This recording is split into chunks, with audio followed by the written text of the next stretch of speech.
So guys, the Due Parenting Pod is here. The things people didn't tell us that we found out by ourselves. The good, the bad, the scary, the ugly, and the exciting.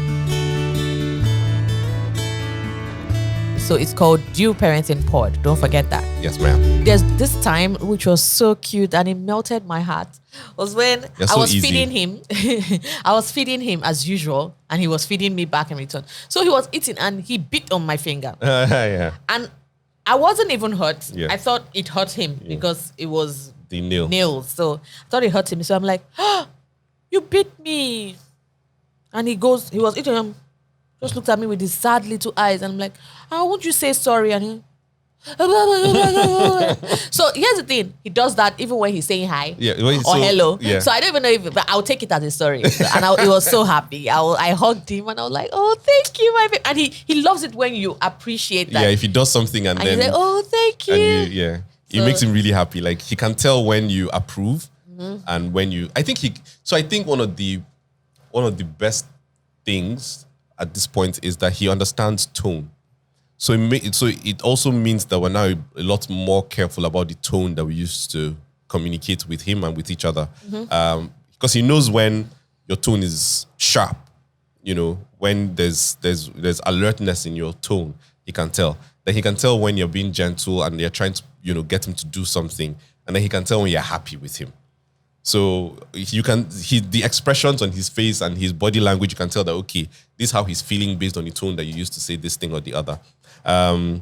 Then, oh crap, he falls over from time to time. And it's usually because, locomotion is something that is still new. He has been running and walking for like 6 months now. Yeah, about 6 months now. So it's still new. So he's trying to get to the next point faster than his little legs can carry him. So sometimes he's just like, and then face plant. Splat. We just hear boom.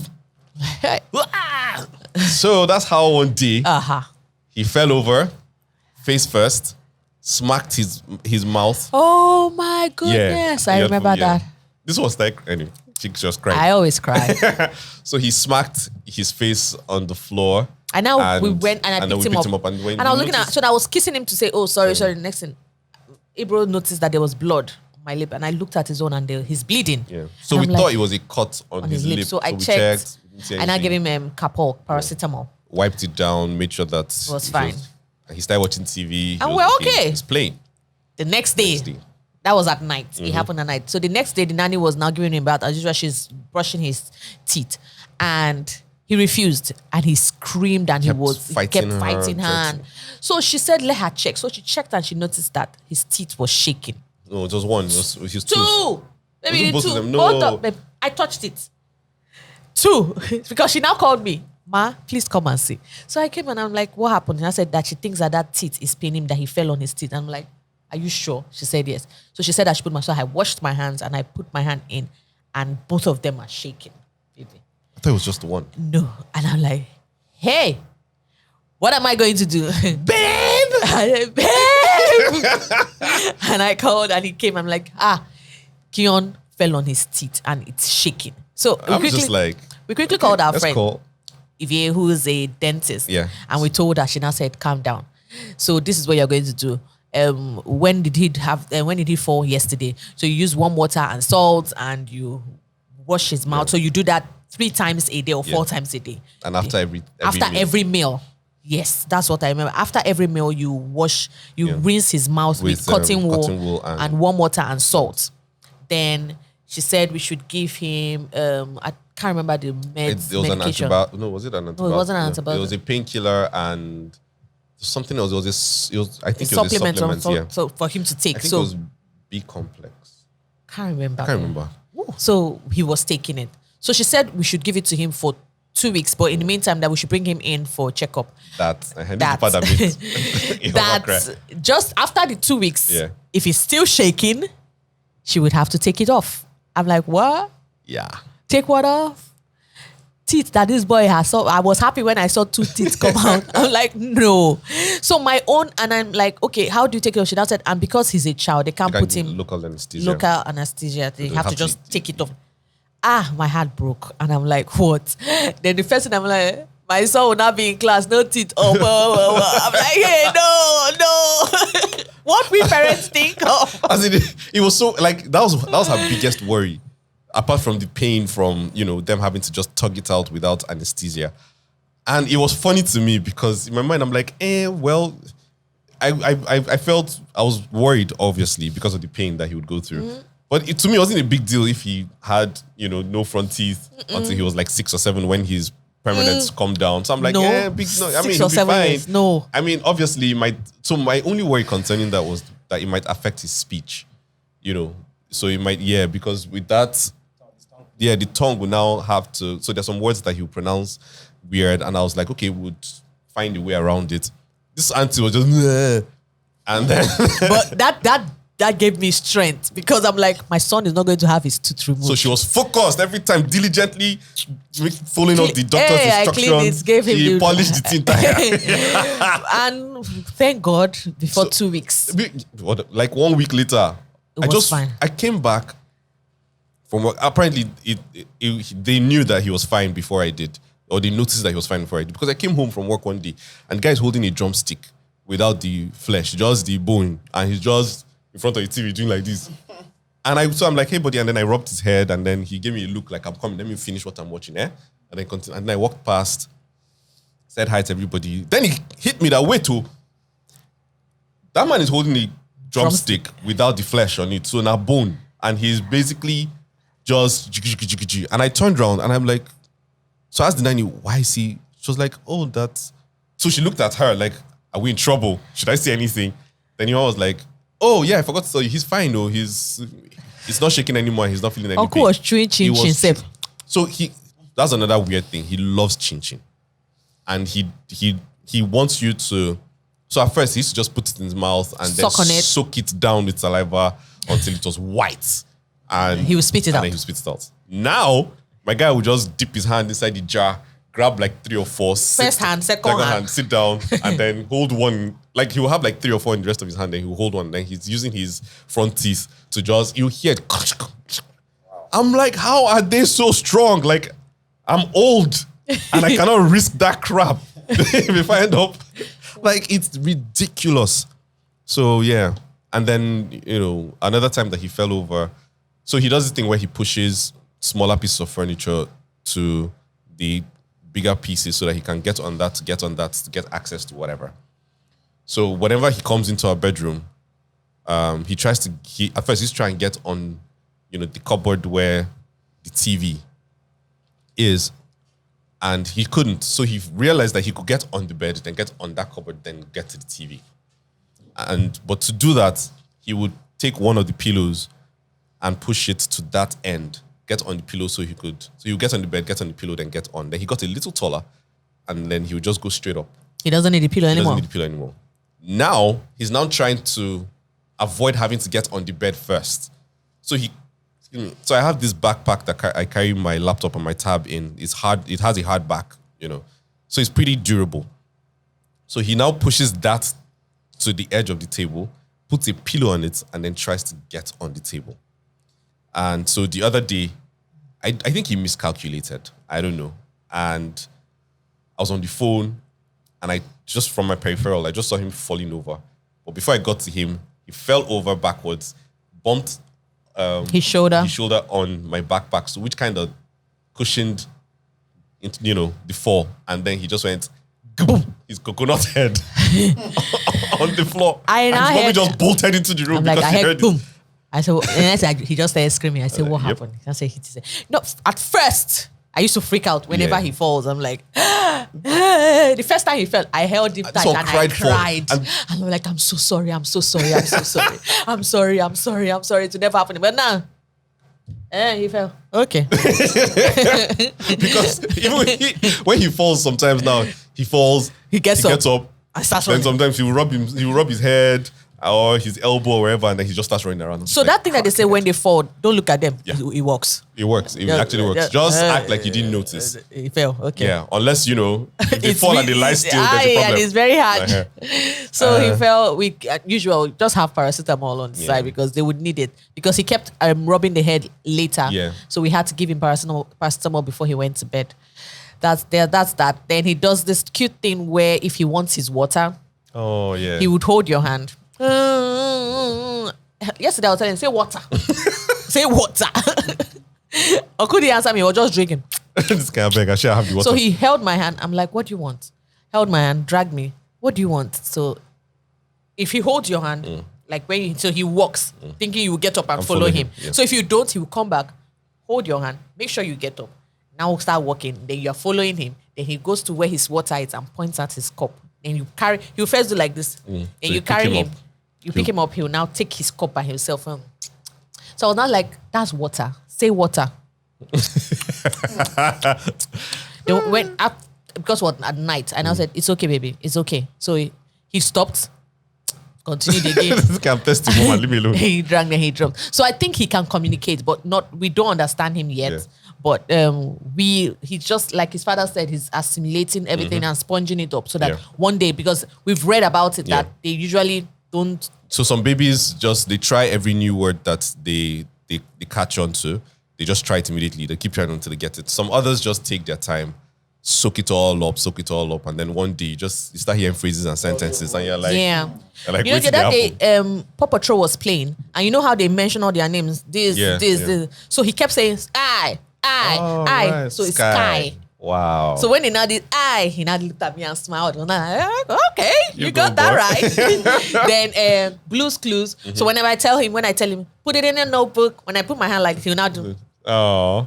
So I know he's understanding. So I'm so fine. It's just me. He just wants to collect my tab and paint. He does all the cute things. Yeah. So I'm just good for rough play and for painting. Yeah, you started it. I did. But then, it's not always all fun and games. So one of the hardest things that I have to do, once in a while is hold him down when it's time to get his Immunized. shots. Yeah. And it is not, man, he beefs me for a few hours after we get home. He doesn't talk to his father. He doesn't let him carry him. Let me touch him. Even after they've done it and he's crying, because as soon as they're done, the father takes him to the car. I just take him straight to the car. I would have to wait for the card and tell me the next visit and all that. So I tell him, take him to the car so that he doesn't even notice the hospital and all that. I get to the car. Keon is still wailing until we take him. Yeah. Then he's now like, take me out of the arms of this man who held me down while that lady poked me with needles. Because his 18 months shot was 3 injections. 3 shots, 1 on each arm, 1 on his thigh. Bruh. Oh. So first of all, he knows the hospital. So whenever you get there. He knew at 6 months. Yeah. At 6 months, Keon knew that this place is not for me. The smell of the hospital. Because I know the smell of hospital when I was on. So he knew. Because as soon as we walked in, Keon started just wailing. Went ballistic. He was crying. Tried to take his vital. He was crying. We took him to the car. He calmed kept down. Quiet. So that's how we knew. This boy knows that we are in the hospital. So as it was time to go back and take the shots, he started crying again. So he's very aware that the hospital is where jabs are received. So this last time. Yeah, but at what age did he stop crying when we got to the hospital? I think after 1 year. Yeah. When he turned 1. I think when he was about 1, he just stopped crying. He knows that he's going to get shots, but then there's nothing he can do about it. So he doesn't start freaking out until we get into the box. Into the box where the shots are administered. So now when we get to the hospital, he just goes to the area where the kids are and then he waves at everybody. And then he did it the last time. Yes, now. As soon as I walked in with him, he just looked around and then waved and then pushed me so that, he just like, put me down. So I put him down. Then he went round basically saying hello to everybody. He loves kids. He loves being around other. I wonder what that, anyway, carry on. So So the last time we took him, that was was it last week or 2 weeks ago? Yeah. For his shots, 18 months. His 18-month shots. Yeah, it was last week. We got there. He was playful, running around. We took him to the garden area. Then it was time for his shots. No, he had to see the doctor first. See the doctor. Yeah, doctor had to. He didn't even look at her. He refused to make eye contact with her. They're like, you're the one going to tell them to give me the shot. I'm not looking at you. Like if you turn him around so that he's facing her, he'll back her. He made it very clear. And he held his father's neck so tight. Like grabbed me, like don't let her hold me. And then we finished with the doctor, and then we went to take his shots. And as soon as we got in there, first of all, he was a bit distracted. So he was looking at all the vials and bottles that were there. He was looking at because they all had colored labels and everything. So he was enjoying the visuals. Then he saw her put her gloves on. As soon as she put her gloves on, Kion just, you know that thing he does where he holds your face and then he's like, he just grabbed my face and the look in his eyes, I just knew he meant, get me out of here. In my mind, I'm like, Baba, you go get these shots, okay? So I held him and then he calmed down. So I put him in my lap, I held him, and then I was just playing with him, I'll do boop on his nose, boop, boop, boop. So he calmed down, and then she just pulled his sleeve up and put the rubbing. The spirit. Hey. So he just grabbed me and he kept looking into my eyes like, are you going to let her do this? Are you going to let her? Or more, when that needle went in, I felt this scream in my spine. Like he shrieked. And then she finished with that. She put the what do you call it? What do you call them? The sticky band thing. She put it plaster. Yeah. And then she now made me turn him over for the other shot. See, I think when she started rubbing his other arm, that boy is strong. Babies like, are strong. I was fighting to hold him down. Like Kion was struggling. I was like, how is he so strong? Like plantain. All the plantain that you're eating. He's so strong. Like I was sweating. This guy was fighting me. In my mind, I'm like, this needle cannot just go astray in your arm. My guy, calm down. So I held him. And she kept saying, why? He's strong. And then she put the needle and then he screamed. So I think he thought, we're done. Because he kept, pointing at the door. And then you now poked your head in and he saw you. In my mind, I'm like, why did you poke your head? Because I heard the scream now. And I was outside and I was talking always, to... This one will just stay outside. Or at first, I'm not entering. Before I used to go to the car. But right now, I was outside because I was just with someone. So I was just with a couple. We're talking and I'm like, I've not heard any scream yet. I now looked and I saw that they were playing. I closed them like, I said, they'll soon start. Then I heard scream. I said, they started. I was there then because I thought it was done. So I opened it and I'm like, is it done? And I said, no, one more. So as soon as he saw his mom, he just went ape crap, man. Anyway, she now pulled up his shorts and gave him the third one, put the band on it, and then I picked him up, took him outside, took him straight to the car. Do you know Kion didn't make eye contact with me all while I was waiting for you guys to come? He didn't want to look at me. He didn't want me to hold him. He just kept fighting me. I put him in the passenger seat next to me. He just kept screaming and looking back, looking for us. Yeah. And my man, I'm like, boy, it's me. I'm your guy. He didn't look at me. You guys came in. He calmed down. We drove home. He avoided me for like 2 hours. Then he went to sleep. Then he woke up, totally forgot what had happened. They forget easily. Barged into my room, jumped on top of the bed, came to me, I started playing. My mind was like, just look at this guy. And he was fine. So it's totally, and I want to say to new moms out there that it's totally fine that your husband should go and have the shots with your baby. You stay outside. You need it because they should go and do that part. You stay. And that, and it's also all right that you cry. Yeah, it's fine. It's fine. I tease her about it, but it's fine. Because the one time I cried when we went to the hospital was when Kion were trying to find out what he was wrong with. He was running temperature. He had an infection. He had not the ear infection. He had measles that we didn't know. Oh, right. So they were trying to get boil. So I said boil. Sorry. They were trying to get his blood. Yeah. You guys have given this complete story. That's what I was going to say. Yeah, we have. Okay. Thank you. Sorry. Because I was, I'm like, we don't move. So Anywho. it was one of the times I cried. But that's it. So yeah. So it's okay to cry. It's okay to just cry. Yeah. And let your husband handle the other part. So it's fine. Yeah. So school. School, yes. Yeah. So that's one thing that she and I are not on the same page on at this time. I don't think did we have that conversation about school? We did. Yeah, we did. We agreed. We had practically every conversation. We agreed that Kion would go to school. We wanted Kion to start school when he turned 3. Yeah, That was like actual school. That was the idea. That was the plan. Go on. I changed my mind Aha. because Keon is active. He's ready. He's ready. He's ready to go to school. He's very active. You can tell from when we go for what they call where kids meet up and all that. Play dates, yeah. Play dates, and when he gets to the hospital and he sees other kids, you can tell that he just wants to mingle and play with other kids and just run around and chase and just be following you behind. Like he's ready. So I think, and I also feel like this is where maybe I'll make my point now, baby. I also feel like if he starts school now, he would be able to communicate and talk faster. That's why I want him to go to school. Yes, I have the fear of him going to school and getting cold, and every week he'll be having a cold. Now us go suck the kata. Who's us? Because we do. You're on your own this time. I'm not doing that thing. So anyway, he would have a lot because kids carry a lot. Try. Thank you.